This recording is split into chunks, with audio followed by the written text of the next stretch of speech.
د مذهبي ګوند جماعت اسلامي پاکستان امیر سراج الحق وایي چې په ملک روان نظام د جمهوریت په نوم عام ولس سره درغلي ده. د سلوي چې معیشت او عام ولس ورځ تر بلې سخت متاثره کیږي. دا خبرې هغه تېره ورځ د جماعت اسلامي په مرکز اسلامي او په شیخ آباد کې د سردار حسین بابا د 50مې کلیزې په موقع خپلو کارکونانو ته د خطاب په مخال کړي دي. هغه وویل چې تر څو په هېواد کې اسلامي نظام نه وي ناپیز نو عام ولس به ځپلې کیږي. ښاغلي سراج الحق وویل چې یو خوا حکمرانه طبقه وایي چې دوی په اسلامي هېواد کې ژوند کوي، خو بل خوا د امریکې او د مغرب په طرز د حکومت نظام چلول غواړي چې د دواړو خبرو کې سخت تضاد دی او دا تضاد به جماعت اسلامي ختموي او عام ولس ته به د الله حکم او د پیغمبر طریقې ورښایي چې څنګه یو نظام په دغه اصولو چلیدی شي. معرض دا کوو چې د الله په ذات باندې د مکې د مشرکانو هم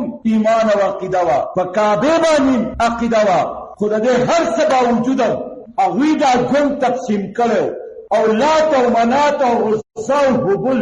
دای په کعبه کې ایښودلي وو چې دا یو د فصلونو ذمهوار شو، دا بل په جنګونو کې د فتح ذمهوار شو، دا بل به موږ له بچي راکوي، دا بل به بارانونه وروي. نبی مهربان دغه چیلنج کړی چې دا فصلونه، دا بارانونه، دا په جنگونو کې فتحه، دا بوتان نه کوي، دا مغه یو الله کوي چې وحده لا شریک دی. نن دې زمانه کې هم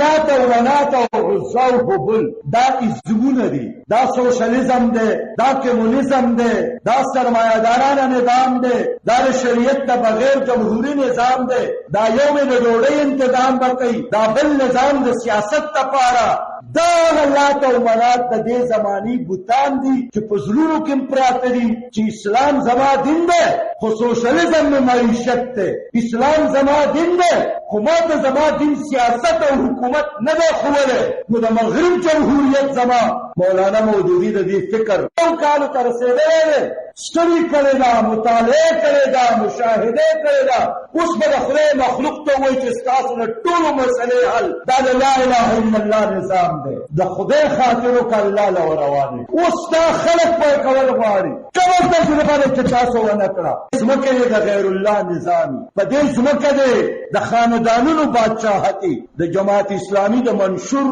دستور اولنی ټکی دا دی چې موږ به خلک الله طرف ته رابولو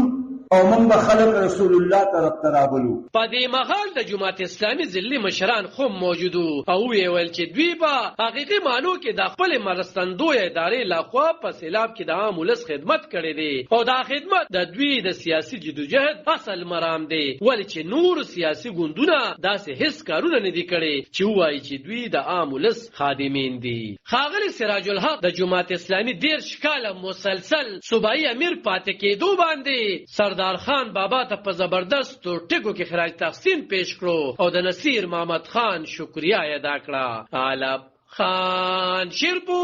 دلبر دیوس شیخ آباد د مذهبي ګوند